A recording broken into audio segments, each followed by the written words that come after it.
Ronin Mode Unmasked. Chapter 31, Hypnotic and a Kiss. I walked into the liquor store with Eric, and we grabbed a few cases of beer, a bottle of Malibu rum, and a bunch of other drinks I honestly cannot even remember anymore. But then, up on the top shelf, I saw exactly what I had been looking for. It was a large bottle of Hypnotic, and it came in this special case with two nice glasses. I pointed at it and asked, "How much?" The guy at the liquor store said, $80 for the whole set. And I just stared at it for a second and said to myself, why not? It is the holidays after all. Fuck it. So we paid for everything and headed back to the party. By that time, everybody had already been drinking, feeling good, and having a good time. When I walked in, I saw Chris dancing with my aunt, and then he was dancing with Sophie's mom too. I looked over at Sophie and laughed. "You seeing this?"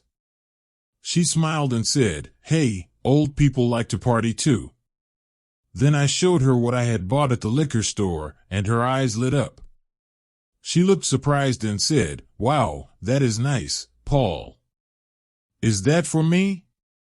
I smiled and said, "Merry Christmas, Sophie." Then I opened the case, pulled out the special glasses it came with, and popped the cork. But I only took out one glass on purpose. When I was around 10 years old or so, one of my girl cousins, Michelle, had told me that if you wanted a sneaky way to tell whether a girl really liked you or not, you should pretend you only had one glass or cup or whatever. You drink from it first, then hand it to her. And if she drinks from the same glass, even knowing you drank from it first, then that means she really likes you. My 10-year-old self was like, "Is that true?" And the answer I got was 100%. So I poured the Hypnotic into the glass, took a big drink, and left the rest in there for Sophie. She looked at it, then looked at me like she knew exactly what I was doing. Then she smiled and drank the whole thing down without hesitating. Slowly. Never breaking eye contact with me once. Then she smiled and said, "That stuff is good." I smiled back and said, "Yeah, it is. I had a feeling you would like it." The party kept going, and me and Sophie danced a few more times, but I also ended up dancing with her whole family. It felt like everybody, her mom, her cousin Tiffany, her aunts, everybody. And honestly, I loved it. There was something warm about the whole thing. Something real. It did not feel fake or forced like a lot of parties I had been to before. It felt alive. Like I was slowly getting pulled into their world one laugh at a time. After a while, I was feeling pretty buzzed and honestly getting a little tired. So I leaned over to Eric and said, "Bro, is it cool if I use your bathroom? I gotta take a leak bad." Eric nodded and laughed. "Yeah, go ahead." After I finished and washed up, I took a quick look in the mirror to check myself out and started heading back to the party. That house was actually pretty big, with multiple bedrooms and bathrooms and long hallways. I think they even had a pool in the backyard, but honestly I was not thinking about much besides getting back to Sophie. I was walking down the hallway toward the living room, where the party was still booming, when suddenly one of the bedroom doors flew open. Before I could even react, somebody grabbed me by my shirt and yanked me inside. It was Sophie. And before I could say a single word, she grabbed my face with both hands and kissed me. Deep. Hard. Hungry. The kind of kiss that does not ask permission because it already knows the answer. The kind of kiss that feels like somebody has been fighting themselves all night and finally ran out of patience. It was not shy. It was not careful. It was not sweet and polite. It was raw. Hot. Completely desperate in the best way. And for a second I just stood there in shock, feeling the whole world fall away around us. The music from the party was still pounding faintly through the walls, but inside that room everything went quiet. Like the whole house disappeared. Like it was just me and her. She pushed me hard against the wall and kept kissing me even harder. And honestly, I loved how direct she was. How fearless. How there was nothing shy about her anymore. No hesitation. No nervous laughter. No pretending. Just pure feeling, finally breaking loose. We stayed in that bedroom for several minutes just kissing and making out like we had completely forgotten there was an entire Christmas party happening outside the door. At one point she even lifted my shirt up halfway and ran her hands slowly across my stomach, abs, and even my chest like she was trying to memorize my body with her hands. Then she looked up at me with those bright brown eyes and whispered softly, "You have a beautiful body, Paul." And I am not going to lie. Hearing her say that hit me harder than I expected. Because it was not just lust in her voice. It was admiration. Real attraction. Like she genuinely wanted me. And after all of the emotional bullshit and chaos I had been through before that trip, feeling wanted like that honestly made me feel good. I smiled and brushed some of her hair behind her ear. "Thank you," I said softly, trying to play it cool. "You know you are not so bad yourself." She looked at me almost shyly for the first time all night. "Really?" she asked quietly. "You really mean that?" I looked directly into her eyes. "Yeah, Sophie.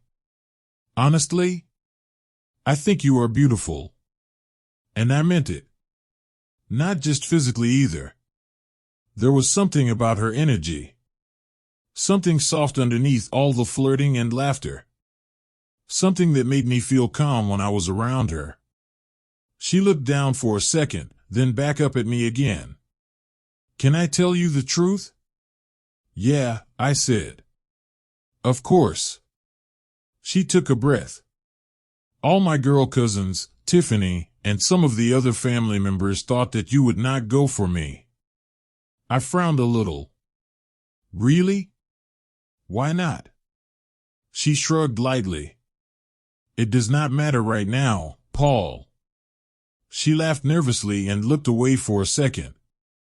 Then her expression softened again. "I was scared when we finally met, that for whatever reason you would not like me." That hit me harder than she probably realized. Because standing there looking at her, the idea of not liking her felt impossible. I reached up gently and touched the side of her face. "Sophie, do not do that to yourself." I looked at her seriously. Then I smiled softly. For a second neither of us said anything. She just stared at me. And the look in her eyes right then almost stopped my heart. Like she had been needing to hear those words way longer than either of us understood. Then she moved closer again until her body was pressed lightly against mine.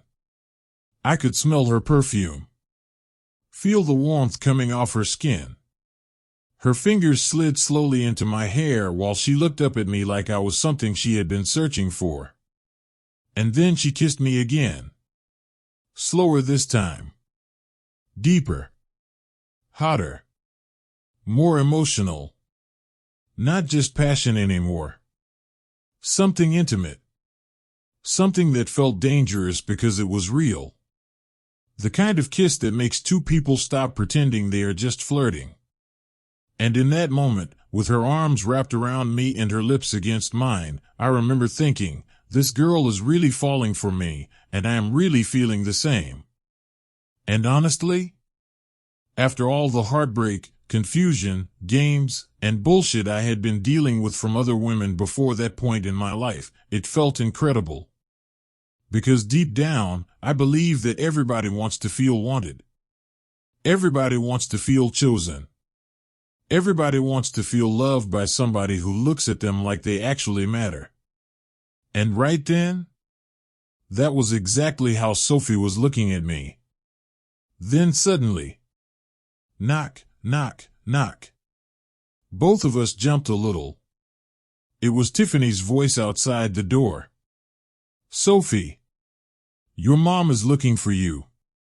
Hurry up before you get caught. Me and Sophie looked at each other and immediately started laughing under our breath.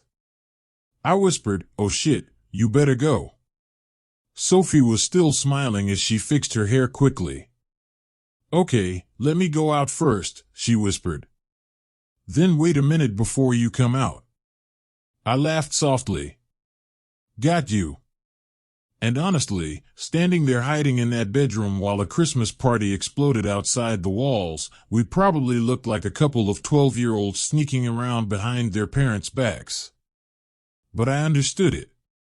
Sophie's family was traditional, old-fashioned, respectful. And honestly, I truly respected that too. And that was me and Sophie's first kiss. And even though she may get embarrassed if you ask her today, she will tell you the truth. That is how it really went down that night. 1000% facts. Ronin Mode Unmasked. Chapter 32, Christmas Morning. At this point, it was getting late, and the party was finally starting to wind down. Somehow Sophie ended up with my phone number after all, just not in the way either of us originally expected. Before they left, I walked Sophie and her mom out to their car and told them both good night. Honestly, I cannot even remember if I crashed on the couch that night or ended up sleeping in Eric's room.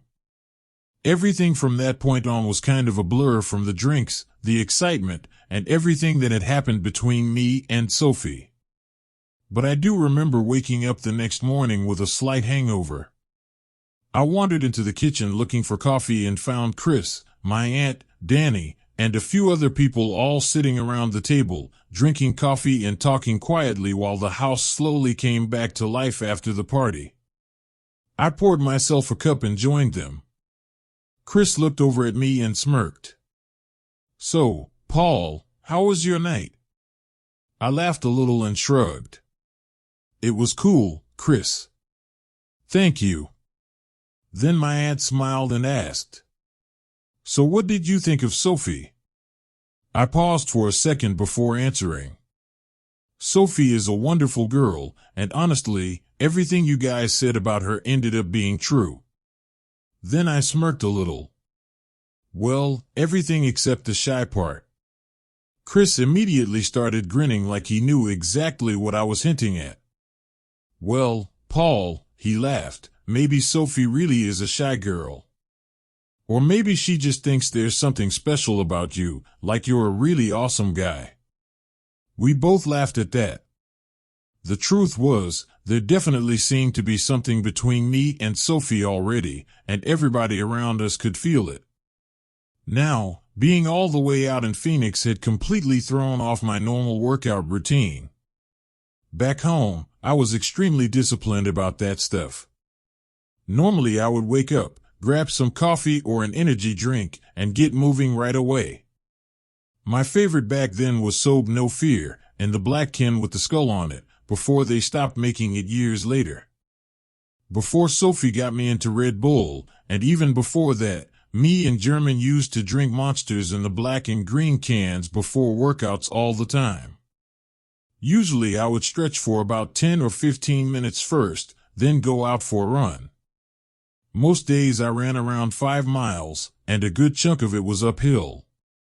Depending on how I felt, it usually took me anywhere from 45 minutes to an hour to finish. After that, I would either hit free weights, do push-ups, or work the heavy bag for another hour or more. I mixed things up constantly.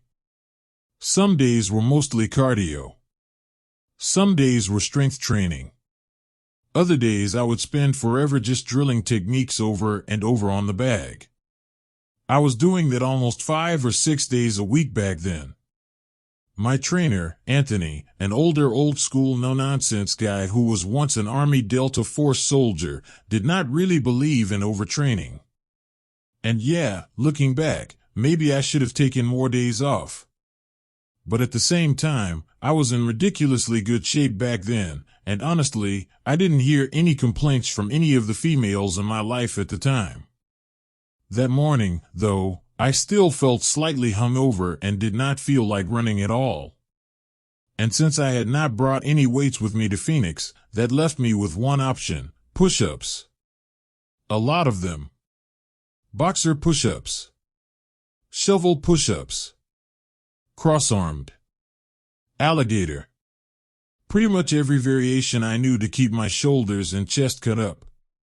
I probably ended up doing around 250 altogether.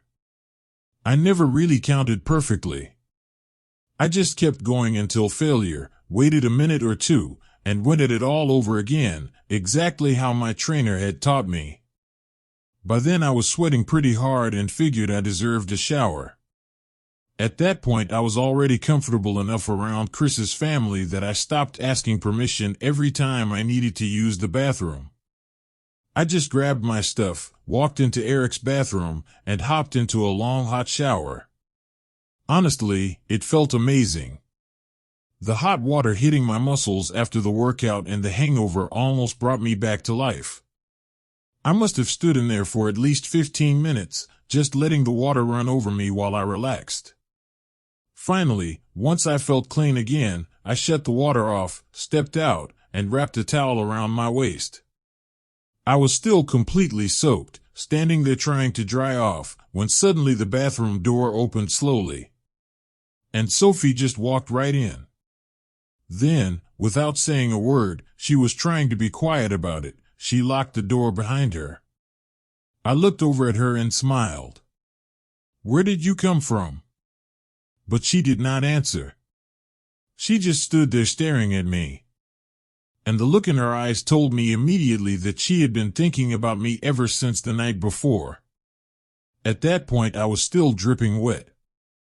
I had not even had time to dry off properly yet. Then Sophie slowly walked right up to me, reached for me, and kissed me. Hard. Not nervous. Not hesitant. Just immediate heat. The kind of kiss that completely catches you off guard and makes your brain stop working for a second. And somewhere in the middle of all the kissing and intensity, my towel ended up hitting the floor. Now obviously I am not going to describe every single detail that happened in Eric's bathroom on Christmas Day, because I do not want to embarrass Sophie, because honestly she was not that type of girl. What I will say is this: there was definitely something between us back then that drove both of us a little crazy. And no, we did not actually end up going all the way right there in the bathroom that day. But we definitely came pretty close. I remember Sophie snapping out of it at the last moment and saying, "We can't, not now, not right here." She fixed her clothes and checked for any marks on her neck, which we had both definitely left on each other. Then she smiled at me and said, "Hurry up and finish getting ready. Everybody's about to open their presents." 5 minutes later I walked into the living room while everybody was filming all the kids opening their presents. Don't ask me who got what or anything like that, because I honestly do not remember. But I could tell the vibe was a lot more chill than the night before. Everybody was dressed way more casual. There was music playing, but the volume was turned down, and they were playing all the Christmas classic songs. It was actually a nice thing to see, honestly. Me and the whole family just chilled that day. I felt a little awkward because I did not have a present to give, unless you count the bottle of Hypnotic I had given Sophie the night before, which was already gone. Me and Sophie ended up killing the whole thing, after giving a little to her cousin Tiffany and her mom. Then, when I was in the kitchen eating some Christmas ham that Sophie had served me personally, she said, "Can we talk later?" And I was like, "Yeah." She nodded. "Cool, but finish your food first. I know a guy like you needs to eat." I could already tell what she wanted to talk about, but I figured it would be better to have that conversation alone, not in front of her whole family. The exact same family who loves to gossip. 1000% facts.